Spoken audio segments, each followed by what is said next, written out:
لہذا قبل اس کے کہ میں حضرت والا کو دعوت سخن دوں، ہمارے درمیان دارالعلوم وقف دیوبند کی سرزمین سے تشریف لائے ہوئے ایک اور مہمان معظم جناب حضرت الاقدس مولانا اسجد قاسمی دامت برکاتہم العالیہ، میں حضرت والا کو چند منٹوں کے لیے دعوت سخن دے رہا ہوں اس شعر کے ساتھ کہ عزائم میں سمودوں اپنی دریاؤں کی طغیانی، عزائم میں سمودوں اپنی دریاؤں کی طغیانی، اٹھو اور بخش دو ذروں کو تاروں کی درخشانی۔ حضرت مفتی اسجد صاحب قاسمی دامت برکاتہم العالیہ مائک پر۔ آپ سبھی حضرات بیٹھے رہیں بھائی، حضرت والا کی قیمتی نصیحتیں ہوں گی، اس کے بعد ہم سب کے صدر محترم مفتی سلیم صاحب قاسمی دامت برکاتہم العالیہ، ان کی دعاؤں پر ہمارا یہ پروگرام اختتام پذیر ہو جائے گا۔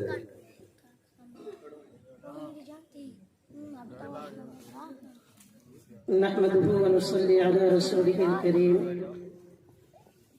أما بعد، قال الله تبارك وتعالى في كلامه المجيد: ذلك الكتاب لا ريب فيه هدى للمتقين. صدق الله العظيم.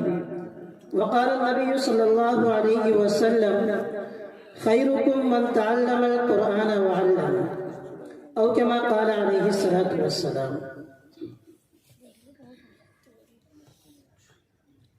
تاریخی بہت زیادہ طویل ہوتی جا رہی ہے اور ہمارا سفر بھی کافی طویل ہے، اور ناظم صاحب نے پہلے ہی وقت کی زنجیروں میں پابند کر دیا ہے۔ ان تمام باتوں کا خلاصہ یہ ہے کہ وقت اتنی گنجائش نہیں دیتا ہے کہ میں بہت زیادہ دیر آپ لوگوں کے درمیان رہوں۔ اس سے پہلے جو بیانات ہوئے ہیں ہمارے رفیق محترم مولانا جمشید عادل صاحب اور مفتی سجاد حسین صاحب نے جو معاشرتی برائیوں کو بیان کیا اور ان کو حل کرنے کا جو طریقہ سکھلایا ہے، اس میں صرف ایک چیز کا اضافہ کر کے اپنی بات کو مکمل کرنا چاہوں گا کہ یہ جو معاشرتی بیماریاں ہیں، ان کو اگر حل کرنا ہے تو ہمیں کہاں سے حل کرنا پڑے گا؟ ہمارے پاس ایسی کیا چیز ہے جس چیز کا انتخاب کر کے ہم اپنی معاشرتی بیماریوں کو اچھے طریقے سے حل کر سکتے ہیں؟ جب ہم قرآن شریف کی تلاوت کرتے ہیں تو اس کے ابتدا میں نے جو قرآن کریم کی آیت تلاوت کی ہے وہ قرآن کی ایک دم ابتدائی آیت ہے، جس کے اندر اللہ تعالیٰ فرماتے ہیں ذالک الکتاب لا ریب فیہ، کہ یہ وہ کتاب ہے جس کے اندر کسی قسم کا کوئی شک اور شبہ نہیں۔ مطلب 1400 سال پہلے 1450 سال گزر گئے، 1450 سال گزرنے کے باوجود اب تک 1400 سال میں کوئی ایک بندہ ایسا پیدا نہیں ہو سکا جو یہ ثابت کر دے کہ قرآن کے اندر کوئی شک پیدا ہو گیا۔ ایسا نہیں ہے کہ لوگوں نے کوششیں نہیں کی، حکومتوں نے کوششیں نہیں کی، یونیورسٹیز نے کمیٹیاں نہیں بنائی گئی، بلکہ پورے کا پورا ملک جمع ہو کر کے، عوام کا گروہ جمع ہو کر کے لوگوں نے کوششیں کی ہیں، بلکہ خود اللہ تعالیٰ نے کہا ہے کہ قل فاتوا بسورۃ مثلی، کہ اگر تم اس قرآن کو جھٹلاتے ہو اور تمہارا یہ دعویٰ ہے کہ قرآن جو ہے یہ نبی خود لکھتے ہیں یا کہیں اور سے لے کر کے آتے ہیں، یہ اللہ تعالیٰ کا کلام نہیں ہے، تو اس جیسی کوئی ایک صورت پیش کرو۔ لیکن میرے بھائیوں 1450 سال گزر گئے، ہر زمانے میں ہر طرح کے لوگوں نے اس کا مثل پیش کرنے کی کوشش کی ہے، لیکن خدا کا کلام ہے، خدا خود فرماتا ہے کہ ذالک الکتاب لا ریب فیہ، کہ یہ ایسی کتاب ہے جس میں کسی قسم کا کوئی شک نہ تو کل تھا نہ آج ہے اور نہ قیامت تک ہو سکتا ہے۔ کیوں نہیں ہو سکتا ہے؟ کیونکہ اللہ تعالیٰ فرماتے ہیں انا نحن نزلنا الذکر وانا لہ لحافظون، کہ ہم نے اس قرآن کو نازل کیا ہے اور ہم ہی اس کی حفاظت کرنے والے ہیں۔ اور جس کی چیز کی حفاظت کا ذمہ وہ ذات لے لے جس نے اس دنیا کو وجود بخشا ہے، جس نے اس کائنات کو بنایا ہے، جس نے زمین و آسمان کو پیدا کیا، تو میرے بھائیوں سوچو کہ اس کے اندر رد و بدل کون کر سکتا ہے؟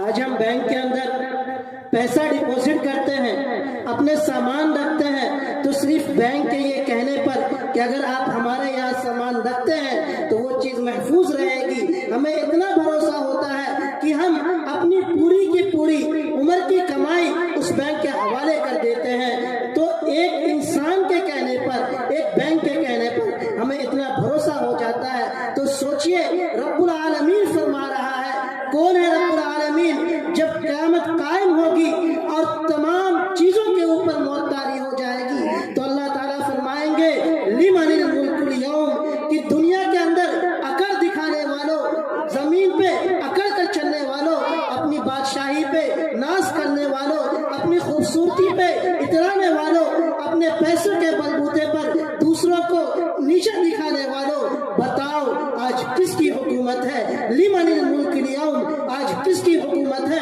کوئی جواب دینے والا نہیں ہوگا، ہر طرف سناٹا طاری ہوگا، ہر طرف خاموشی چھائی ہوئی ہوگی۔ اللہ تعالیٰ خود فرمائیں گے للہ الواحد القہار، کہ آج اس اللہ کی حکومت ہے جو قہار ہے اور واحد ہے۔ میرے بھائیوں، یہ اس ذات گرامی کا بھیجا ہوا کلام ہے، یہ اس ذات گرامی کا قول ہے کہ ذالک الکتاب لا ریب فیہ ھدی للمتقین، کہ یہ وہ کتاب ہے جس کے اندر کسی قسم کا کوئی شک و شبہ نہیں ہے۔ اس سلسلے میں بہت طویل نہیں کروں گا، صرف 2 واقعہ بیان کروں گا بہت مختصر وقت میں۔ 1890 کی دہائی میں کیمبرج یونیورسٹی کے ایک پروفیسر تھے ڈاکٹر منگنا، انہوں نے ایک مضمون لکھا اور اس مضمون کے اندر یہ دعویٰ کیا کہ میرا دعویٰ ہے کہ موجودہ قرآن جو ہے یہ اس قرآن سے کافی مختلف ہے جو ابتدائی زمانے میں مسلمانوں کے پاس تھا۔ اور یہ دعویٰ کرنے کے بعد انہوں نے یہ لکھا کہ میں اپنے دعوے کو ثابت کرنے کے لیے میں اس قدیم نسخے کو شائع کروں گا۔ اس کے جواب میں ہندوستان کی سرزمین سے مولانا شبلی نعمانی رحمۃ اللہ علیہ نے بڑا شاندار جواب لکھا تھا۔ وہ کافی طویل مضمون انہوں نے جواب میں لکھا تھا، لیکن جو جملہ انہوں نے لکھا تھا میں صرف وہ یہ جملہ بتانا چاہتا ہوں۔ انہوں نے یہ لکھا تھا کہ یہ لوگ جو قرآن میں تحریف کی بات کرتے ہیں، قرآن کو بائبل سمجھتے ہیں، قرآن کو انجیل سمجھتے ہیں، انہیں یہ سمجھنا چاہیے کہ وہ 1000 دلائل کے بعد بھی قرآن مجید کے اندر تحریف ثابت نہیں کر سکتے ہیں۔ اور میرے دوستو، یہی ہوا کہ ڈاکٹر منگنا نے لاکھ دعووں کے باوجود کوئی ایسی رپورٹ شائع نہیں کی، کوئی ایسی کیمبرج یونیورسٹی سے پریس ریلیز نہیں جاری کروائی جس کے اندر یہ ثابت کیا گیا ہو کہ قرآن کے اندر تحریف ہوئی تھی۔ دوسرا واقعہ سن 1934 اور 35 میں جرمن کی یونیورسٹی نے ایک ریسرچ کروایا کہ ہم دیکھتے ہیں کہ دنیا کے اندر جو مذہبی کتابیں پائی جاتی ہیں ان کتابوں کے اندر آپس میں کتنا اختلاف ہے۔ چنانچہ بائبل کو جمع کیا گیا اور 70 الگ الگ ممالک سے، الگ الگ حصوں سے 70 بائبل کو جمع کیا گیا، اور جب ان تمام کو ملا کر کے دیکھا گیا تو تمام میں ایسا اختلاف تھا کہ ایک کو دوسرے کا مماثل قرار نہیں دیا جا سکتا تھا۔ اس کے بعد قرآن کریم کی باری آئی اور 1 2 نہیں 40,000 قرآن مجید کو جمع کیا گیا۔ اور یہ وہ زمانہ تھا جب پریس عام نہیں ہوا تھا، عموماً جو قرآن کریم تھے وہ ہاتھ کے لکھے ہوئے تھے، اس کے باوجود 40,000 قرآن مجید کے نسخے جمع کیے گئے، ان کا تقابل کیا گیا، ان کو آپس میں ملایا گیا، اس کے باوجود وہ اس بات پر قادر نہیں ہو سکے کہ اس کے اندر کوئی ایک تحریف ثابت کر سکے، کوئی ایک تبدیلی ثابت کر سکے، کسی قسم کا رد و بدل ثابت کر سکے۔ یہ مطلب ہے اِنَّا نَحْنُ نَزَّلْنَا الذِّكْرَ وَإِنَّا لَهُ لَحَافِظُونَ کا، کہ 1400 سال پہلے جو قرآن اللہ تعالیٰ نے نبی کریم صلی اللہ علیہ وسلم پر بھیجا تھا، آج تک وہ قرآن بعینہ ہی تمام تر صفات کے ساتھ، حروف کے ساتھ، تمام علامتوں کے ساتھ ہمارے پاس موجود ہے۔ اس قرآن کی پہلی آیت کے اندر ہے ھدی للمتقین، کہ یہ جو قرآن ہے یہ متقیوں کے لیے ہدایت ہے۔ اس میں متقیوں کے لیے ہدایت ہے۔ متقی کون ہے؟ متقی وہ شخص ہے جس کے دل میں اللہ تعالیٰ کا خوف ہوتا ہے، جس کو یہ احساس ہے کہ جب کل قیامت کے دن اللہ تعالیٰ ترازو قائم کریں گے، وہ دن ہوگا کہ الیوم لا تجزا